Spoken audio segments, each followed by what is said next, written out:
Have you ever wondered why you want certain things? Where your desires coming from?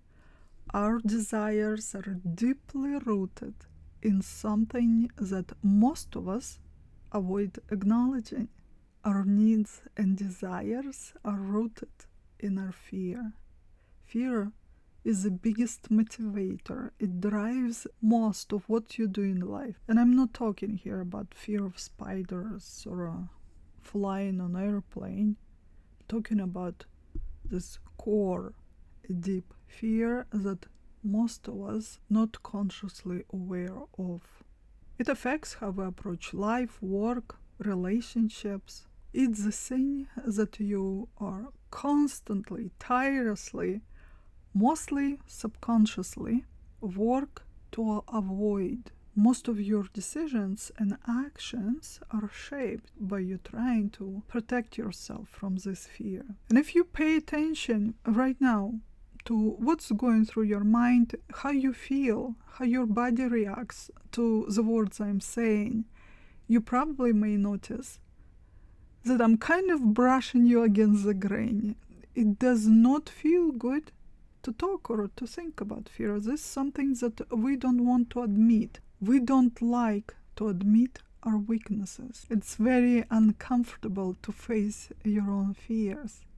So we tuck it in deep. That's not to say it does not affect us. Once you face that fear, you'll know how to deal with this. Remember, the fear is our biggest motivator. This is the power that can drive you like nothing else can. You want to achieve a certain goal, frame it in a way, explain it to yourself in a way that would align with that fear. And you'll see it will be a real game changer. Reaching this goal will become achievable. So how our fears shape our desires? Let me give you a few examples. If your biggest fear is rejection, then you will constantly seek approval. Your desires will be shaped by it. You may crave attention, validation, success, which may reassure that you are accepted and loved. If your core fear is failure, you might be driven to achieve high level of success. You may crave control and security. Your needs for recognition, achievements, and perfection often stem from trying to avoid the feelings of not being enough.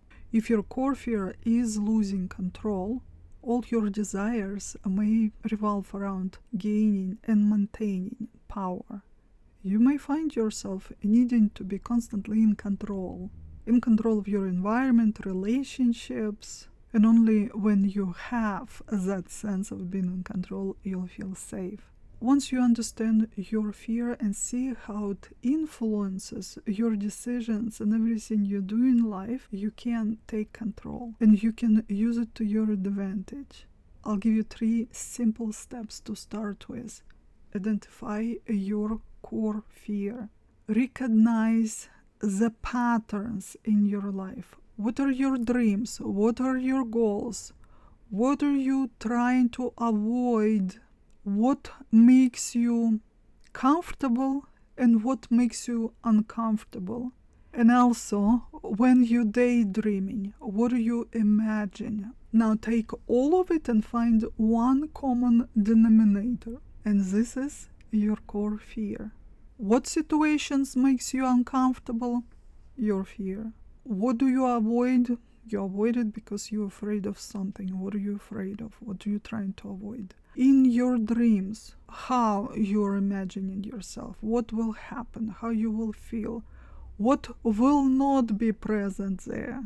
In your daydreaming, you're picturing yourself being freed from that fear. When you have to make a choice, what do you choose? What this choice will protect you from? And now that you will identify your core fear, you can proceed to the step 2. Acknowledge your true needs. Is it the fear of rejection fear of being alone, left out, then your true need is to be accepted. Then you need to connect to people on a deep level, build meaningful bonds, build community around you. Perhaps in your case, it could be a fear of being trapped. Then your true need is freedom and independence. Now you know that you need to design your life in a way you'll be truly independent from others. And step 3 would be aligning your goals to your true need. Frame it and explain this goal to your mind in a way it can recognize value. Perhaps you need to complete a project so you can get paid on it, but you've been procrastinating. If your core fear is rejection, therefore your true need is acceptance, getting paid for this project is not a good enough motivator unless you're starving and under threat of being evicted. It's not the biggest driver. Say to yourself, once I complete this project and get paid, I can relax and spend more time with my family. Or I can use this money to treat my loved ones. And you'll see very soon your mind will figure out how to complete this project faster.